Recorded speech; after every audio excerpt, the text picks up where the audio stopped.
Good morning, everyone. First of all, I would like to introduce myself.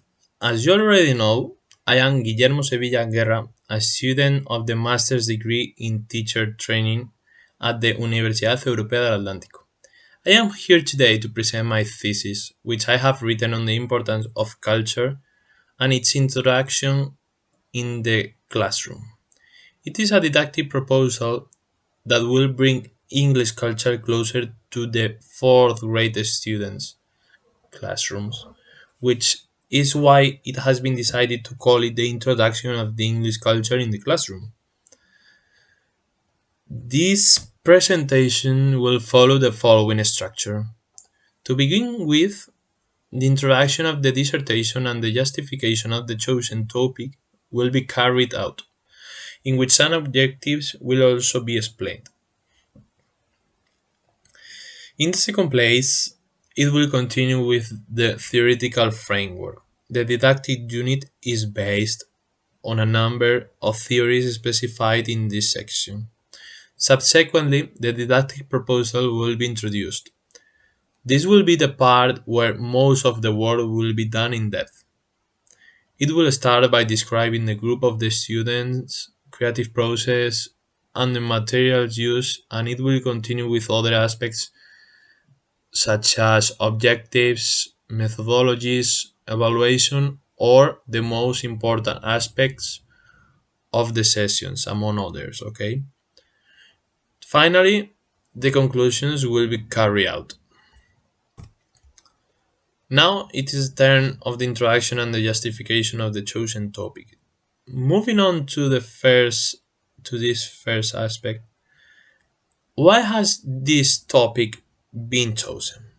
Well, when learning a foreign language, it is as important to know its grammatical rules and vocabulary as it is to know the environment and customs in which it is spoken. A language is incomplete if the culture of the countries where it is spoken is not known. The current Spanish education system values a student's ability to express themselves and master the four basic skills to the complete exclusion of the cultural aspect. Therefore, having been a trainee teacher for about 3 months in the San Jose School of Santander, I realized that something was missing in the English subject. The culture was missing. Therefore, it was decided that the main theme of the didactic proposal would be the introduction of this in the classroom.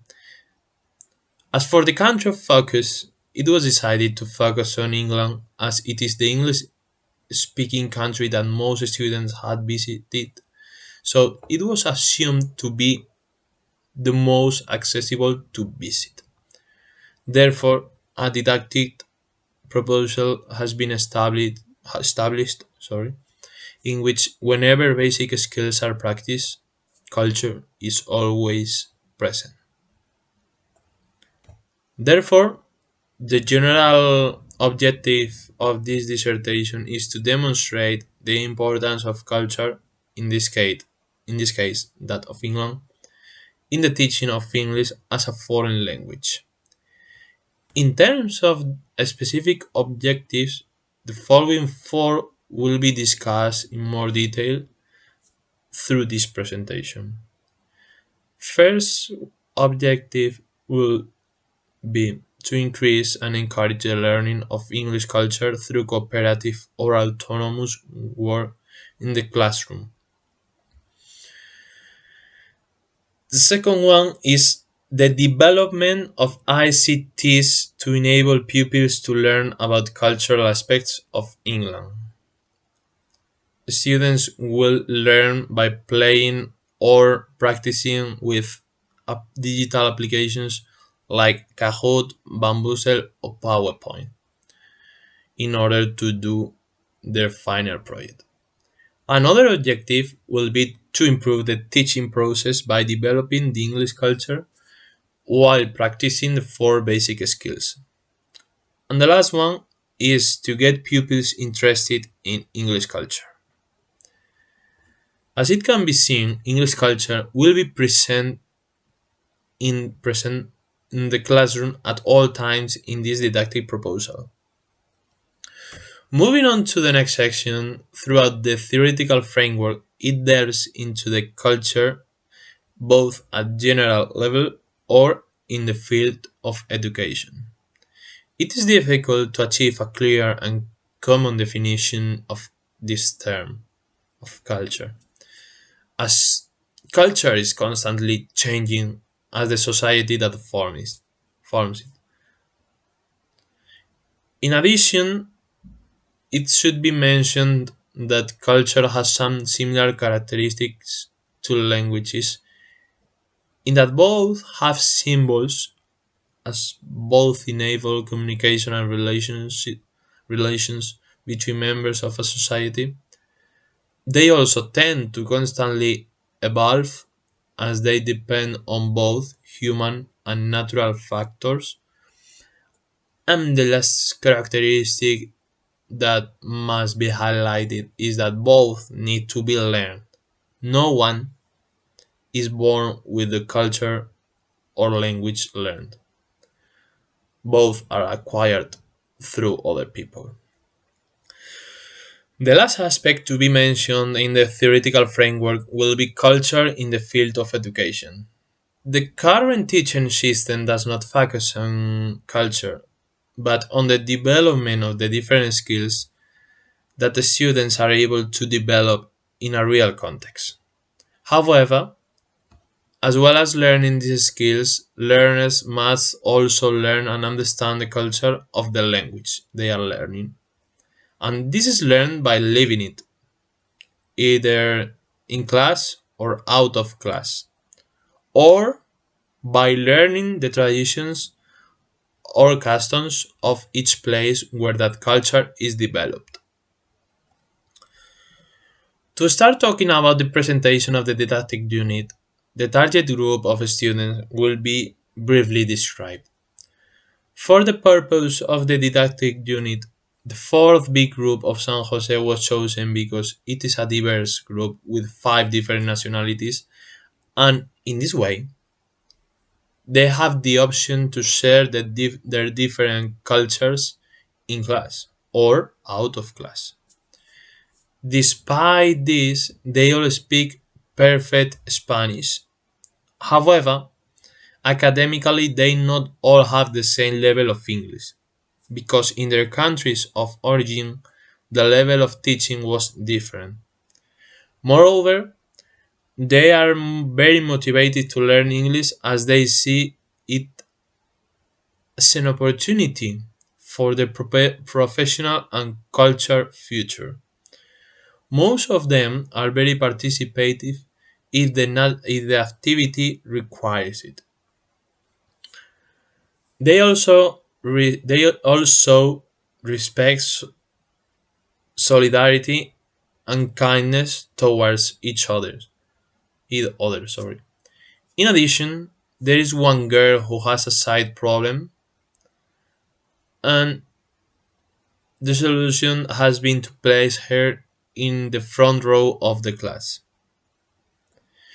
Regarding the temporary ubication, following the school calendar proposed by the government of Cantabria and published in the Boletín Oficial de Cantabria, this didactic unit has been carried out in weeks 11, 12, and 13 of the second term of the academic year 2021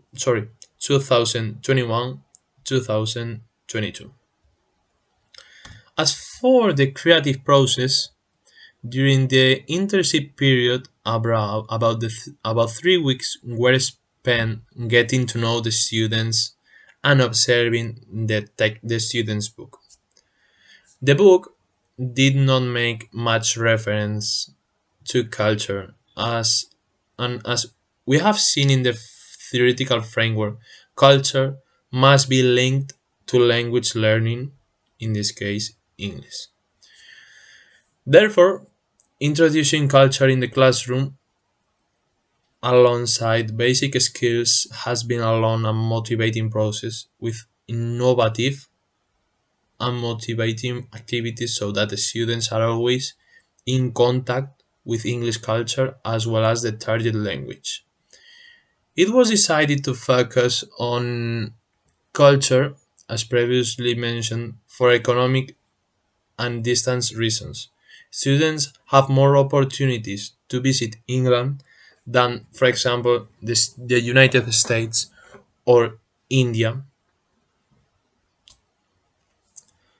The materials used have alternated from the more traditional ones, such as sheets of paper, pens, chalks, and blackboard for the teachers, to the more innovative ones, such as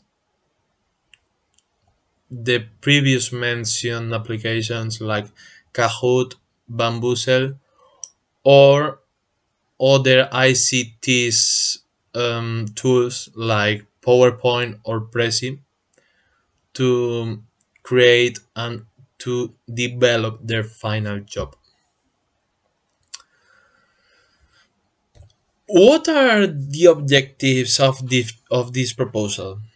Well, they are different in each session, but the general objectives of the didactic unit are the following: to provoke and increase the students' desire to understand and speak English, to approach and motivate the students through the culture of the society,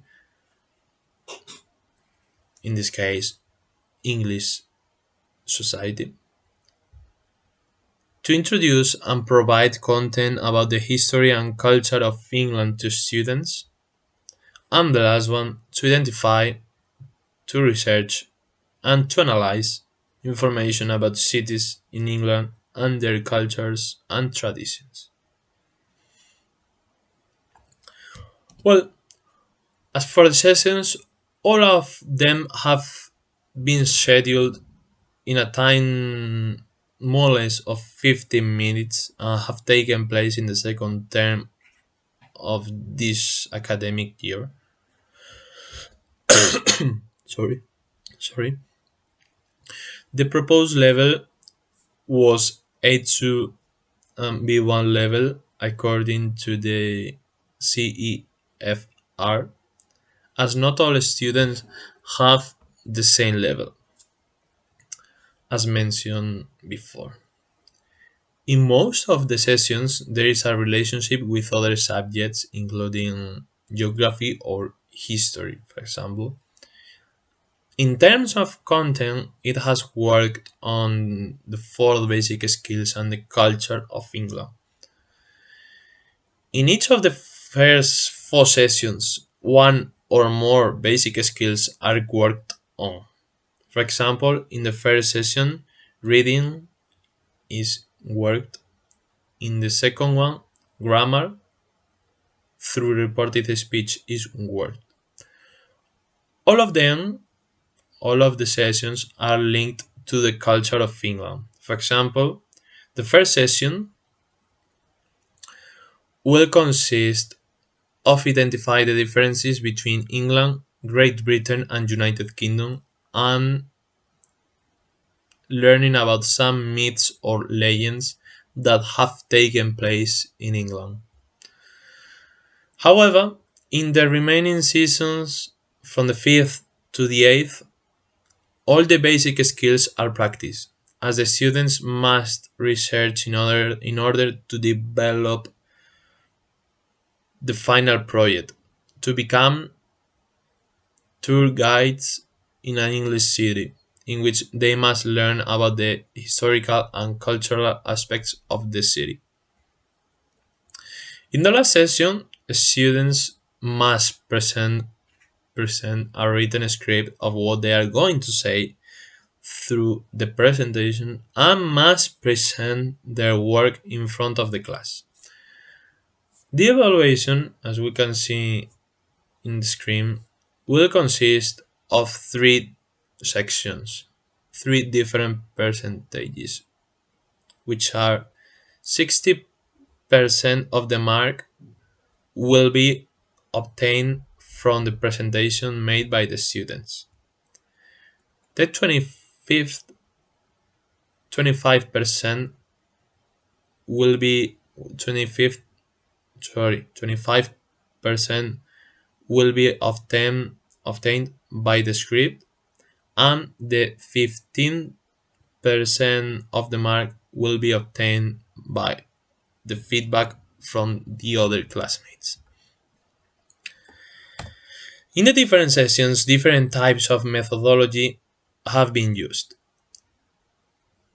Flipped classroom has been used mainly when learning grammar, as the students at home watch a video explanation of what they are going to see in class in the next session, thus saving time from theory to practice in class through different activities. Cooperative learning has been used whenever possible, as the students were not very familiar with the English culture. In this way, the students feel supported by their classmates, and whenever they need help, they will have a classmate who can help them, or the teacher, obviously. Finally, the project based learning has been used in the last 4 sessions with the aim that pupils in groups work and learn at their own pace, researching about the different cultural aspects of their city and England. Well, with the use of these methodologies, mainly the last two, it has been observed that the students working in groups and at their own pace have felt more motivated, more responsible, and have paid more attention than working alone. Despite some inconveniences that arose, for example, two students did not watch the video to familiarize themselves with the reported speech, it can be said that this didactic unit was a success. It has to be mentioned that the students did an amazing job in creating and presenting their final project. Mm, In terms of marks, sorry, there were no failures. And finally, the last chapter to deal with is the conclusion. In today's globalized world, education must be changed. Through this thesis, it has been shown that culture can be taught at the same time as the different skills that are taught in textbooks. Sorry. When learning a foreign language, it is just as important to know its grammar and vocabulary as it is to know the environment and customs in which it is spoken. A language is incomplete if it does not have a culture to support it. In addition, a more globalized education will foster integration, tolerance, and acceptance of people from other countries and ethnic groups. Therefore, language and culture cannot be separated, since in order to know one, you have to know the other one. So, why are they separated in the classroom and culture is not explained? Thank you.